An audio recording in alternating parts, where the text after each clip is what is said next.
So let us continue with the fabulous Mahanama Sutta. And we have been discussing the idea of recollecting the Dhamma, how that can be done. And again, as usual, these are just my kind of ideas on how to think about this, and everyone will do this in slightly different ways. But the purpose is always the same. The purpose is to give rise to a sense of joy that you are in the presence of something very remarkable and interesting, something that it is, natural to be joyous about. That is what this is about. And so after that reflection, we have the same sequence that we have under the Buddha, which is that, again, when a noble disciple recollects the Dhamma, their mind is not full of desire, ill will, and confusion, or greed, hate, and delusion. And again, this goes all the way up to the Samadhi. It's called the noble disciple who lives in balance among people who are unbalanced, who lives untroubled among people who are untroubled. They've entered the stream of the teaching and developed the recollection of the teaching. So that is the Dhamma Anusati. And of course, from the Dhamma arises the Sangha, this one thing coming after the other one, all kind of conditioned in this way. And so next thing we're going to look at is the Sangha recollection. Let's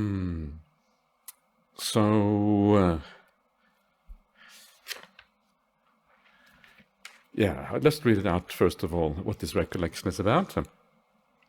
So furthermore, a noble disciple recollects the Sangha. The Sangha of the Buddha's disciples is practicing the way that is good, direct, systematic, and proper. It consists of the 4 pairs, the 8 individuals. This is the Sangha of the Buddha's disciples that is worthy of offerings dedicated to the gods, worthy of hospitality, worthy of religious donation, worthy of greetings with joined palms, and is the supreme field of the merit for the world.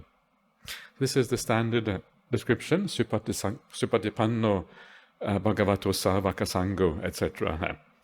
And it's an interesting formula, but as always, I just want to make some general remarks. And this idea that the Sangha emerges from the Dhamma, I kind of touched on this already, but it's kind of interesting.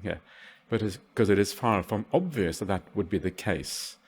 Because it is about a very profound insight, it is not obvious that it should be possible to teach it to someone else, that it is possible to word it in such a way that someone can actually understand this. This is not at all obvious. So it's kind of interesting that the Buddha himself was almost surprised when the teaching was efficacious. It actually worked. It was like, wow, it's working here. And for this reason, this is called one of the kind of miracles in Buddhism. The miracles, the Anusasana Patiharya. Anusasana Patiharya is the miracle of instruction, the miracle of teaching. And that is a miracle that it's possible to give these teachings and pass it on to someone else, and they will actually understand it experientially. That is what this miracle is. I don't know if miracle is the right word. It's better to call it the wonder of teaching or instruction rather than miracle. Miracle is a very kind of laden word from Christianity, but the wonder of teaching. That is the most important wonder according to the Buddha. All these other wonders are kind of irrelevant. This is the one that matters.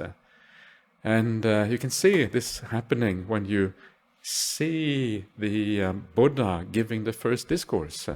And during the first discourse, Anya, or rather Kondanya, which is his name, he becomes a stream enterer during the first discourse. The eye of the Dhamma arises for Kondanya.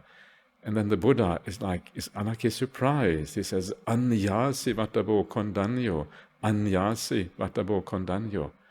And Vatabo is like an exclamation of surprise, like, wow, what's going on? This is amazing. This is remarkable. It's remarkable. Kondanya understands. Kondanya understands. This is what he says there. So it's like, wow, the Dhamma is working. And it's kind of interesting. The Buddha himself is kind of unsure about these things. It's kind of fascinating to see. And of course, it's the continuation, maybe, of this idea that he was disinclined to teaching to begin with. Yeah, he's kind of, because he didn't really know if it was going to work or not. And this is what you see in the Dhammacakkappavattana Sutta. You see this exclamation here. So then the Sangha is born. Yeah, the Sangha has the same insights, basically, as the Buddha into non-self and whatever is going on.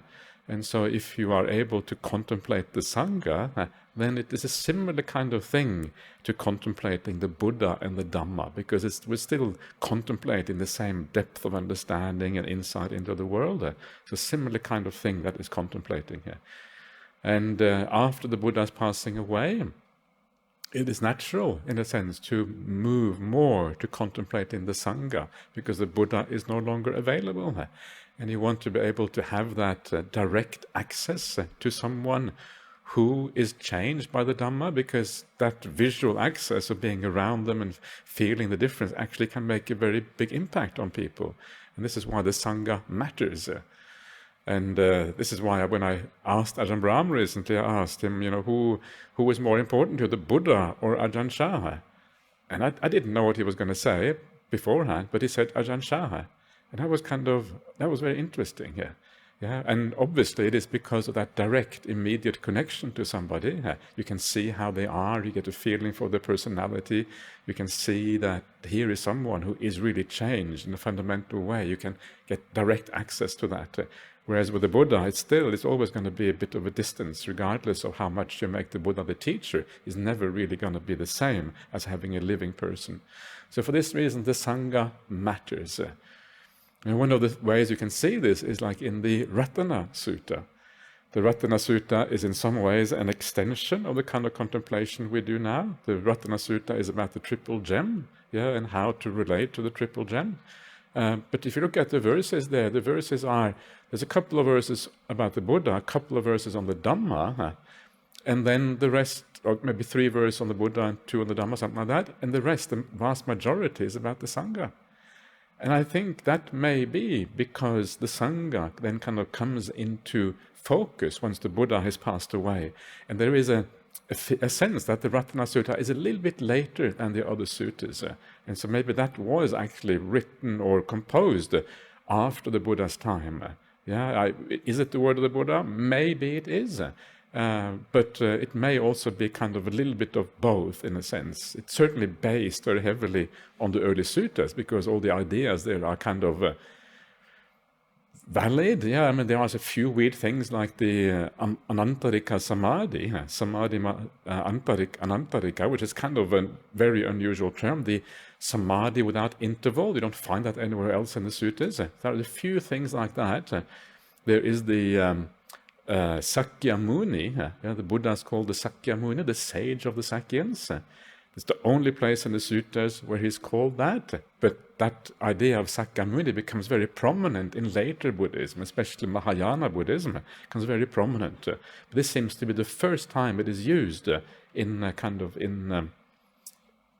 Buddhist literature, if you like. And so there is a hint there that the Ratana Sutta is a little bit later than the other discourses, and there's a shift towards thinking about the Sangha, and that may not be a kind of just a random thing. It may actually be based because the Buddha has passed away and things are changing. The Sangha becomes more important, and that is why recollecting the Sangha is so interesting here. So what are the qualities of the Sangha that we kind of look out for? We can be inspired by these qualities, but it can also be the case that if you are going to look out for a teacher, someone who is really worthy of being inspired by, what are the kind of qualities we should look for in a teacher? There are some obvious things, like you should expect a teacher to have the qualities of the Dhamma. They should be kind, they should be compassionate, they shouldn't have a lot of anger and ill will. They shouldn't be very greedy, right? They should kind of live a fairly simple life, because to them the Dhamma is what matters. There are some very kind of obvious pointers to what we should look out for. But sometimes these things are not enough. Yeah, why? Some people are very kind in this world. Sometimes you meet some people that are kind of like real saints almost, but they're not sure if they are enlightened. You know what I mean? Some people are just don't have many defilements. They are just very generally compassionate and kind. It doesn't mean that they are stream enters, however. And sometimes one of the differences between the Aryas and the way they are kind compared to most ordinary people is that for most ordinary people, kindness is to some extent, it is like a deal. Yeah, I do this for you, but it's nice if you can treat me nicely as well. Yeah, it goes both ways. If you give a gift to somebody and they get upset or angry when you give them something, or they don't say thank you, they couldn't care less about your gift, or they say, oh, that gift is terrible, why do you give me that? Give me something nice, for goodness sake. If someone does that, you get upset, right? Most people will get upset because you're trying to be kind, and they kind of react in a very rude way back to you. Of course most people get upset. And so that with the Aryas, it's a bit different. There isn't that transactional thing. Yeah, they are kind because they want to be kind. It's coming from within. It's not because they want you to react in a certain way. And that means that they are free from that transactional attitude when it comes to kindness. They don't expect anything in return. Yeah, they don't need you to be kind back in a sense. That's kind of almost like irrelevant. Actually, not quite irrelevant. Of course, they too will appreciate that, but it doesn't matter so much. And so that means that instead of being kind for ulterior motives and expecting something back, that kindness is coming from the right place, which means that they have more opportunities to decide, well, now I need to be a bit stern maybe. I need to say things as they are. Now is not the right time to be kind, but kind in a broader way, understanding what will kind of be good for them in the long run rather than the short run.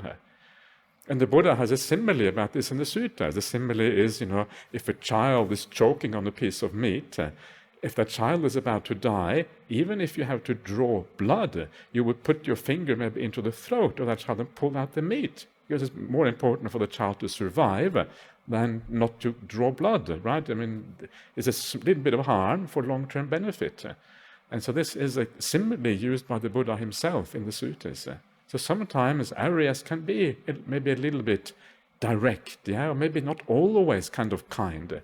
So someone who is always kind, maybe that is a sign that they are not an Arya, because that comes from some kind of inner need to be liked by other people. So you're always kind. The Aryas don't have that inner need to be liked by others. So this is kind of an interesting thing. Someone who's always kind, maybe they're not Aryas, or maybe they are. It depends on the circumstances, right? But it is certainly not a given. This is not an absolute kind of sign or whatever, because these things are complicated. It's about where we're coming from. So that is one thing to kind of be aware of. They have a larger, broader idea of kindness, what will be kind in the long run to help someone to overcome problems and dukkha, etc.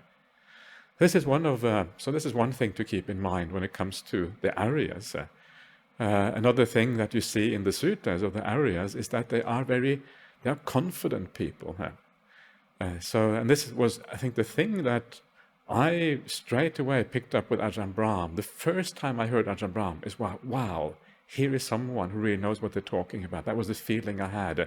This was back in the early 90s, 93 or something like that, when I heard Ajahn Brahm for the first time, when I kind of got that secret tape of Ajahn Brahm teaching in that monastery somewhere far away, not in a different galaxy, but still quite far away. The Star Wars and the galaxy far, far away. So I felt straight away there's something different about this teacher here. You got the feeling that this is someone who knows what they're talking about. It's as if, it's just in the tone of voice and the way they come across. It sounds like actually these are real experiences. And I'm sure most of you probably know what I mean, that there is this distinction between people. And some people have this kind of slightly wavering uncertainty about them. Okay, this probably is like this, or this is what the Buddha said, or whatever. But someone has this kind of powerful sense of confidence. And but it's not a confidence which is kind of inflated by the ego. And this is the weird thing. It's kind of a natural confidence. It's not something ugly. Some people can be confident and it feels like they're coming from a sense of self. You can feel it straight away. Or maybe it's not really as solid as it seems, right? There's a mask of confidence, but behind that may be fears or insecurities or uncertainties. But here is like this deep sense of confidence, this kind of quiet confidence where there is no ego or self really. It's just someone who knows what they're talking about, someone who really knows. It's like you get a tradesperson who comes to help you and they know exactly what you have to do to put things together in this way or whatever. And you can see they're really confident about what they're doing. Yeah, and they know. And they say, no, sorry. No, I was hitting the microphone with my glasses. Bang. So that was my, sorry, I apologize. I get a bit too excited here. So, and so, so this is kind of how, this is the idea of confidence. It's one of the aspects of the Aryas. Another aspect that you see in the suttas for the noble ones is that they are independent. They do what they think is right because they know, they have seen, they know what is right. And if the whole world says that is not right, well, that's kind of irrelevant for them because they know what is right. And so they go a different direction. That's always, to me, also kind of something I've always admired in people, this ability to go your own way, not to be trapped by conventions or trapped by kind of other people's opinions. Because pretty much everybody in this world, we are trapped by the social web that we fit into. If other people will disapprove of us, we may not do it because we need that approval, we need that relationship with this person. And if that falls apart, it's going to be very difficult for us to deal with. And so we tend to be trapped by the opinions of others and what other people think. We are group people. We belong to groups and tribes and all these kind of things. You see this in kind of in politics, where if you are a member of a party, you kind of have to follow the overall principles of that party, and if you don't, they will kick you out, and you will feel lost, and you feel terrible, and so they manipulate you and maybe even bully you sometimes to make sure that you kind of keep in place or whatever. And so everyone is a bit like that, except for the Aryas. The Aryas are not so concerned. They will be able to say, okay, if the whole world disagrees, that's their problem, that's the world's problem. I'm going this way, okay, you can go that way if you like. And this is again one of those remarkable things that you can actually see sometimes when people make very difficult situations in the face of repercussions that can be very severe, and they just shrug their shoulders and say, okay, actually it's fine. And of course I saw that with my own eyes when Ajahn Brahm did the Bhikkhuni ordination in Perth in October 22nd, 2009. That's exactly what happened. And he just kind of, okay, I mean, it wasn't nice, but he kind of shrugged his shoulders. He asked himself, did I do anything wrong? No? Okay, fine. That case, carry on. And it's something very special about that, because most people cannot live like that. There's a number of further things that could be said about the Aryas. I have mentioned some of these things before, that you can observe the noble ones and start to see more clearly who they are. There is a whole list, a nice list in the Kosambhya Sutta. Let me just bring out this list and I can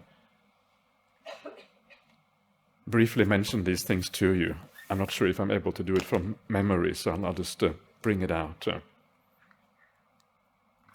So, where are we? Kosambhya Sutta is Majjhima Nikaya 48, and it is a sutta which is in many ways a continuation of the Upakilesa Sutta that we saw the other day, rooted in the same thing, the incident of Kosambhi, kind of where it starts out from.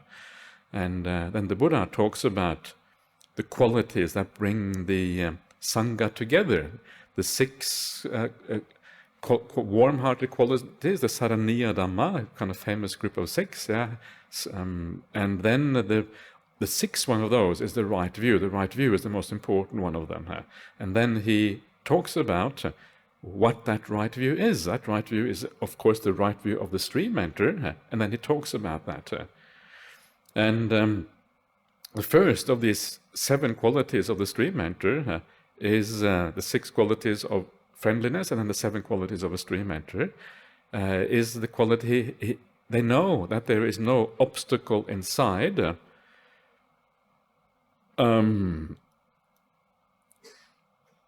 because of which they may not accurately know and see. Yeah, so they know that if they go into, this specifically here is about going into seclusion. So when a stream enter an area goes into seclusion and they practice, they know that the defilements are not really in charge. Yeah, they are able to give them up. They naturally give them up. It's like the defilements that come in because they are in society, because they are around people. But as soon as they go into seclusion, those defilements kind of just leave their mind, and the mind is left pure, and they know and true seely because of that. That is one of the knowledges of the stream enter. Yeah, so this is kind of really useful. The next one is very close to that. And that is, they know that if they cultivate and develop this view that they have, the view of the stream enterer, they gain serenity and quenching. Yeah, serenity and quenching, pasada, I think, and nibbutto, something like that. In other words, they know that that view they have, if you develop that, if you dwell on that, it leads to samadhi. Yeah, samatha, I think pasada, these are kind of synonyms for samatha and samadhi. So they know that they attain samadhi. So one way of knowing whether you are a stream winner or stream enterer is to know whether you have really good abilities or facilities in samadhi practice. Do you enter a jhana quite easily? Yeah, because you know what is dukkha and what is not. Okay, if you enter jhana easily, okay, maybe that is a sign you are a stream winner. Well, that should be at least possible for you.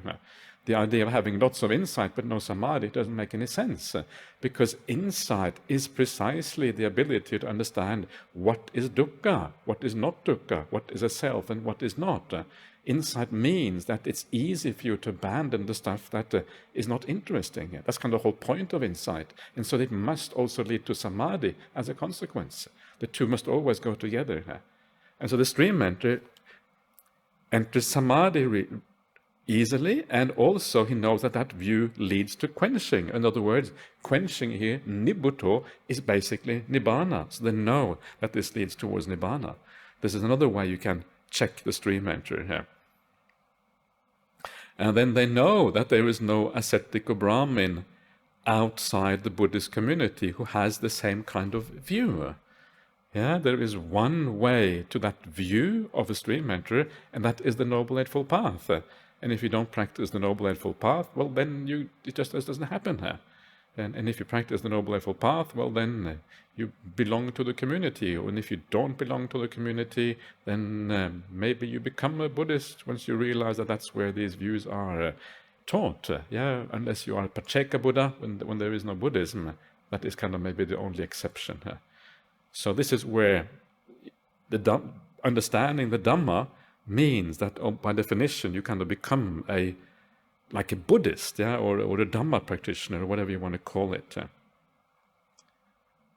And then you have the things that we have discussed a little bit before, that if they commit an offense, they will disclose it. I think we discussed before, you will disclose it and clarify it and reveal it quickly. This is the perfection of virtue in a stream enterer. As soon as you make a mistake, you reveal it to someone else so as to restrain yourself in the future. And it is just like the simile here. It's like a little baby. If that baby puts their hand on a burning coal, they quickly pull it back, yeah, because you know it's burning coal. And in the same way, if you are a stream winner, if you fall into an offense, you quickly reveal it because you know it burns you. Losing your virtue burns you. Yeah, it's kind of really interesting. You are basically destroying your progress on the path, and you are damaging yourself by being unvirtuous. And so you reveal it straight away because of that.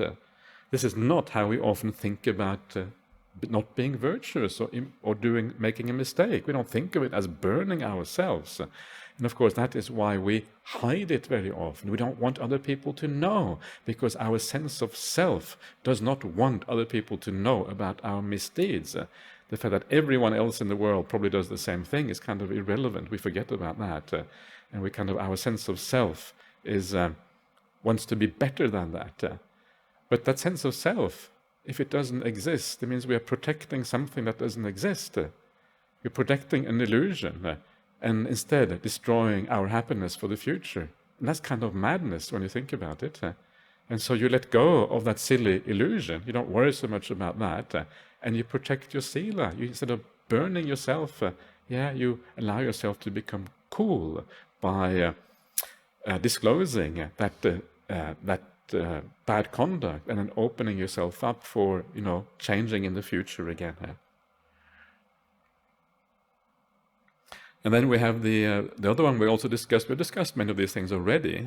That although you might manage a spectrum of duties for your spiritual companions, you still have the keen regard for the training in the higher ethics, higher mind, and higher wisdom. It's like the cow with the baby calf. Wherever she grazes, she always has an eye on that baby calf. The priority is the spiritual path. All the worldly things are not so important. Number one is the spiritual path. For most people, we forget about the spiritual path often because the worldly things kind of take the priority here. And that's kind of getting things upside down. And you will notice that sometimes in your life, you do things and the worldly things become really, really important. You've got to get this done, you've got this thing sorted out. And that moment, your virtue may go out of the window because of the urgency and importance of these things. The sense of self often comes into this. We think that this world is really important. It feels important. Why? Because it is right here in front of us. Now it needs to get done. And then actually, it does, in the long run, it is not actually all that important at all. The other things are much more important.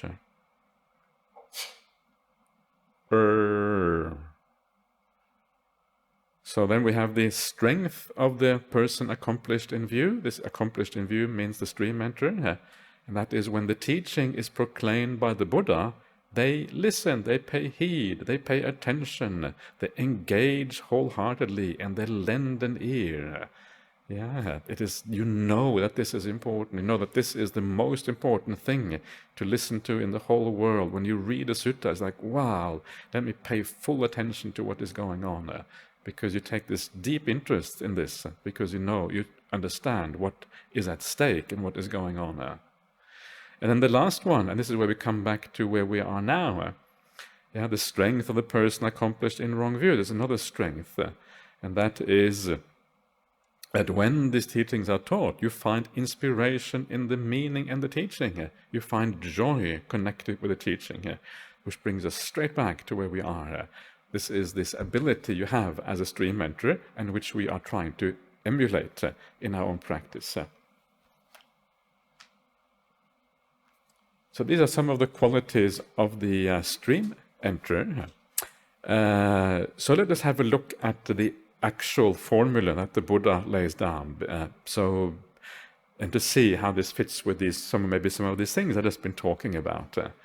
So the Savaka Sangha, the Buddha's disciples, here means the noble disciples, they're practicing the way that is good, supatipanno. It is the good way. It is good for all sorts of reasons, because it leads to good results, because it is happy while you do it, because good results personally, good results for others, for your relationships, for whatever. It is good in all conceivable ways, really. There's no downside to this path. It is direct, ujjupatipanno. This is the short path. There is no other shorter path. There is no shortcut. This is the shortcut. Everything else is the long cut. Or it's not the cut at all, it's actually just long. It's the long uncut. This is the kind of the other one.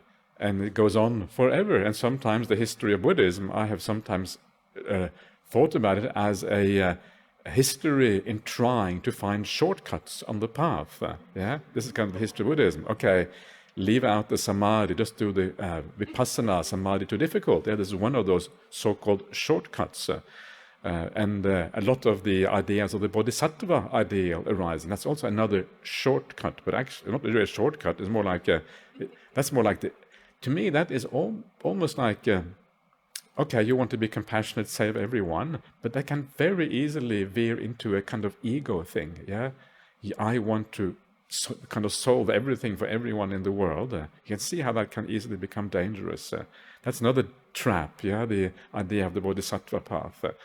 And then you have the kind of even further down the track, other practices, yeah, that you find in all kinds of areas of Buddhism, like the Pure Land and all kind of weird things that got nothing to do with the early suttas at all. So this is the shortest path, the Noble Eightfold Path. This is the shortcut. This is what you should be practicing. There isn't any other cut or anything else at all. This is it.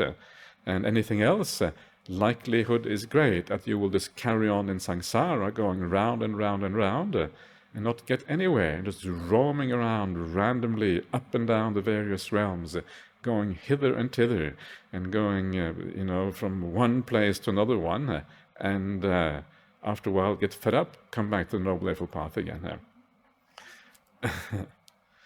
That is the direct path. Then we have the systematic path, the Nyaya Patipanno. And that is often defined in the sutras as dependent origination or dependent liberation, because you are overcoming the avidya, the delusion at the root of dependent origination. So you're on the path of the cessation of the dependent origination sequence. You're on the dependent cessation sequence. Avidya is fading away, and because avidya is fading away, that affects the sankharas. The sankharas change. They move in a wholesome direction. They begin to cease. They're no longer important. And this then affects your vijnana. It affects where you get reborn, or even if you get reborn, etc., etc., and eventually eliminating dukkha at the very end of the 12 factors. And so you're on that sequence of dependent cessation, the systematic. He translates here the systematic way here, practice in the systematic way here. Nyaya, systematic, or the methodical way. That pretty much means the same thing, so it doesn't really change anything here. And last one is the proper way, Samichi Patipanno. Samichi means proper, appropriate. It is used many places in the suttas and the Vinaya Pitaka to mean precisely that, proper and appropriate. So that is that path of the Buddha that these people practice, and it has 4 pairs and 8 individuals. So stream enterer, once returner, non-returner, and arahat, and then the 4 who are on the path to achieve those things. So stream enterer is someone who has entered the irreversible stream to nibbana. That's why it's called stream entry. Once returner means you come back to the sensual realm once, either as a god or as a human being. Non-returner means you never come back to the sensual realm, but you can hang out in the Brahma Loka for a number of lifetimes, can become various kinds of Brahmas. If you look at some of those charts of samsara, there's a variety of different Brahma gods. So you kind of move up maybe that hierarchy, and etc., etc. You go to the Suddhavasa, that has a large number of realms within it. That's the Anagami, and Arahat, of course, who doesn't get reborn anywhere afterwards. And then those on the path to those 4. What does that mean to be on the path? It means that you are guaranteed to achieve the result within this lifetime. That's what it means being on the path. So you have kind of reached a certain threshold, and from now on you're guaranteed to reach that result. This is the Sangha of the Buddha's disciple that is worthy of offerings dedicated to the gods. Ahuneyo. And it's a kind of unusual translation. I don't think anyone else translates it quite like this. This is Bhante Sujato's translation. And the idea here is that Ahuneya, these were dedications in ancient India that society with the Brahmins in charge did to the gods, to propitiate the gods, so the gods would treat you well in return. So this was kind of the standard things. But now that the Buddha comes on the scene, forget about offering the gods. They're not really important. Give those offering to the Sangha. The Sangha has much more to offer you than the gods. Okay, maybe if the gods take a bit of compassion on you, they will look after you a little bit, yeah, if you're lucky. Yeah, if you are really good and you keep your 5 precepts or 8 precepts or whatever, and you are really have a good heart, then maybe the gods will say, okay, we'll look after you if we feel like it. Yeah, the gods are also kind of a bit wanton and uncertain and fickle. You don't know if the gods are really going to look after you. One day, today, too busy playing in the Nandana Grove. No time to look after this person. That's where the gods hang out, in the Nandana Grove, yeah, and they kind of rejoice and play around with their kind of playmates, but then another day they might look after you. But the Sangha, the point of the Aryas, they can give you a real refuge, of course. So the Sangha are more worthy, in the sense of these offerings, than the gods. Does that mean that we should make offerings to the gods? It's kind of mentioned, strangely enough, mentioned a few places in the sutras, the idea of giving offerings to the deities. And so you find many Buddhists today in the world, who have shrines in their gardens and things like that, and they make offerings to the gods. It's quite a common thing in the Buddhist world, and that's kind of interesting. And that is because, of course, these gods are part of, our outlook. And to me, these gods actually make a lot of sense. I can quite easily believe in the Buddhist gods. The gods I cannot believe in are these creator gods. I have a big problem with those. But these smaller gods, sure, I can kind of deal with those. They make sense to me, because they're a bit like us, yeah? They get born, they die, they have marital problems. It's kind of same kind of thing. They have children that are difficult to deal with. It's kind of fascinating. When you read the sutras, you see all this stuff. But now the Sangha is there. The Sangha has much more to offer you. The Sangha can offer you kind of the freedom from suffering, highest happiness, the path to awakening. The Sangha is a bit like the Buddha. It can offer you, not as well as the Buddha, but it can offer you the greatest gift that anyone can give someone else. And of course, if someone gives you the greatest gift, if someone is a teacher who gives you something incredibly important, then it's nice to give something in return. Yeah, just like traditionally we might give our teachers a gift at school or university or whatever. I think this was done in the past. I don't think it's done anymore, but it's kind of it used to be done. And that's kind of nice, because you appreciate that they have taught you some skills that will come in very useful in the world. And the Aryas is the same. Yeah, wow, okay, thank you so much for giving me this support and helping out in this way. So you change your ideas and you dedicate it to the Aryas. So gifts dedicated to the gods now go to the Aryas, worthy of hospitality. Yeah, you imagine if they come, you help out, maybe build them a kuti, or they can stay in your little granny flat, or maybe they can stay in your house or whatever it is. They are worthy of hospitality. Having them around is great benefit. To hang around the Aryas, it's one of the most wonderful things you can do. Why? Because it rubs off. It is kind of teaching by osmosis, teaching by seeing, teaching by example. Very often what we say and how we talk about things is not the most important thing. It is the example that really matters. I often, when I stay at Bodhinyana Monastery, I'm sitting in my kuti and feeling a bit restless and things are not working or whatever, and then I know Ajahn Brahm, actually now Ajahn Brahm is having a cup of tea, and so I just go up to Ajahn Brahm, I don't necessarily say anything, maybe say good evening or, hello, Ajahn, or whatever, and I just sit down and I just drink a cup of tea quietly, don't say anything at all, and after 10 minutes sitting next to Ajahn Brahm, feel much better, go back to my kuti again. Isn't right? That's how it works. And because when you know someone as well as know Ajahn Brahm, there's no need to say anything. There's nothing to be said. Everything has been said already. Now we can just be quiet with each other, and that's a beautiful way of being quiet with each other. We talk too much in the world. I think that's one of the problems with our society here. And so this is kind of worthy of hospitality because it rubs off. Hanging around the Aryas is the greatest kind of company you can have, even if you don't say anything here, even if you just sit quietly together here. Worthy of religious donations. This is like similar to the idea of dakineya, similar to the idea of offerings worthy to the gods. Religious donations is more like the Dakina was the offerings that were given to Brahmins. Yeah? Brahmins were given for doing religious services, they were given dakina, but actually now the dakina is better off to given to the sangha rather than to these Brahmins who teach you rituals. Rituals can be okay, but they're nowhere near as powerful as what the sangha can offer you. And so worthy of redestination, worthy of greeting. We join palms, Anjali Karaniyo. This is the Anjali, the kind of the famous Indian gesture. Go to India, people still use Anjali in India to the present day here. And it's kind of nice. They say Namaste, and then they do Anjali. It's really nice. Namaste is exactly the same word. When we say Namo Tassa Bhagavato, Namo, that's Namaste. It's the same word, yeah? And it is a way of paying respect, a way of kind of... sometimes, it is used between equals. It is not necessarily that you do it just to those people you consider high, but also done between equals. It's how you respect your fellows, yeah? So you can do it between each other if you like, yeah?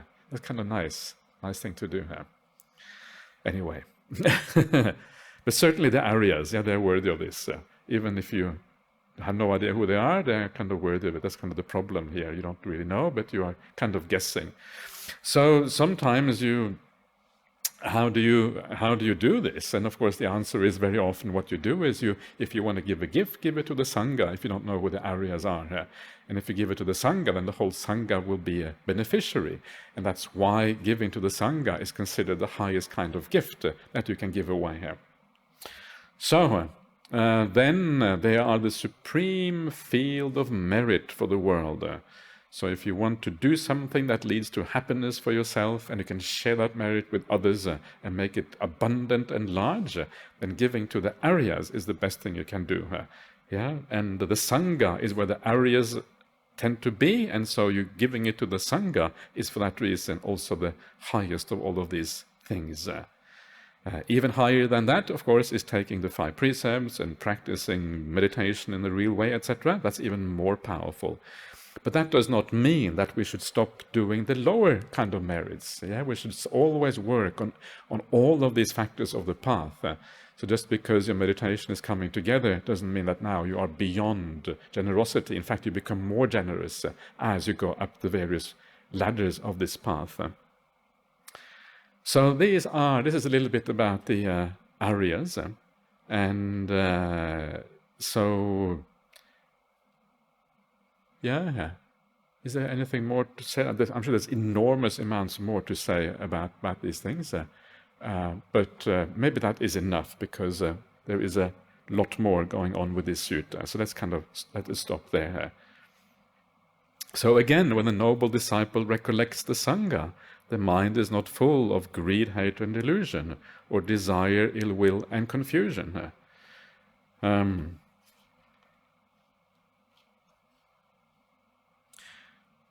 At that time, the mind is unswerving or straight, based on the Buddha.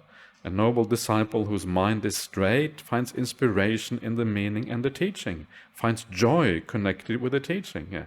When they're joyful, rapture springs up. When the mind is full of rapture, the body becomes tranquil. When the body is tranquil, they feel bliss. And when they're blissful, the mind becomes stilled. This is called the noble disciple who lives in balance among people who are unbalanced, who lives untroubled among people who are troubled. They have entered the stream of the teaching and developed the recollection of the Buddha. So this is the sometimes called, when you are a stream winner and you have this kind of understanding of the triple gem, is often called avecca pasada in the sutras. That is kind of the faith or the confidence that is unshakable, avecca. It kind of goes in one way only. You know exactly what is going on. So it's kind of interesting. Faith in Buddhism, the highest kind of faith, is equivalent to wisdom. Because it is equivalent to wisdom, because when you know that something is true, well, then your confidence reaches the pinnacle, it reaches the highest. Prior to that, our faith and confidence is going to be slightly temporary, it's going to be contingent, it's not going to be absolutely certain. And so for that reason, we kind of need to try to build it up a little bit by observing and seeing what is going on, by reflecting on the Sangha, who they are.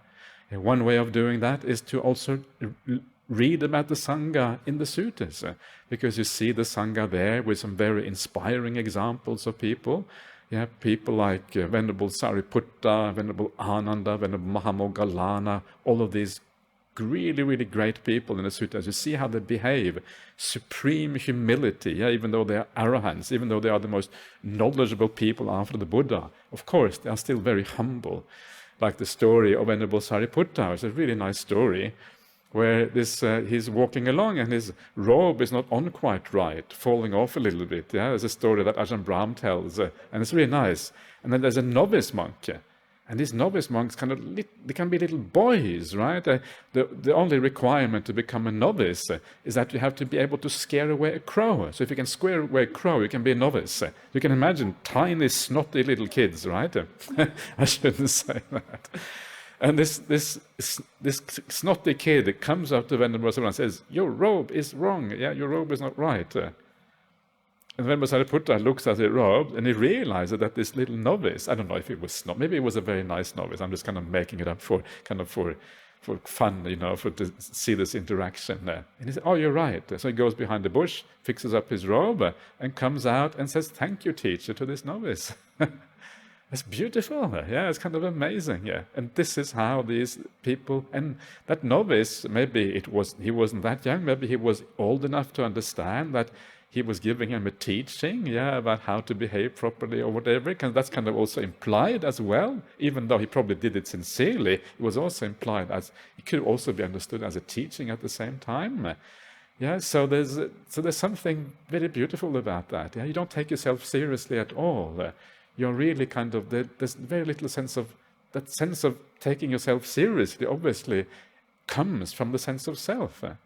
It's like Ajahn Brahm doesn't take himself seriously at all. Maybe it's sometimes not seriously enough, I think. It's just one joke after the other and one kind of story after the other sometimes. Ajahn, please take yourself, please take it a bit more seriously. He sits there, anyway.